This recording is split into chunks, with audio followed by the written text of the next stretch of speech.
What happens when an entire village is abandoned for decades? This place was once home to hundreds of families.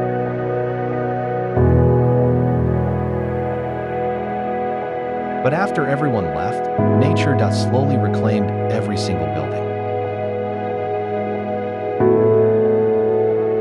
Today, vines cover the walls, trees grow through the streets, and the village feels frozen in time.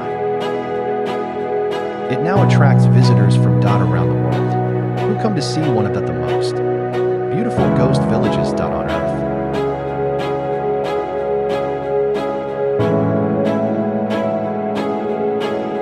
What people abandon nature transform into something unforgettable.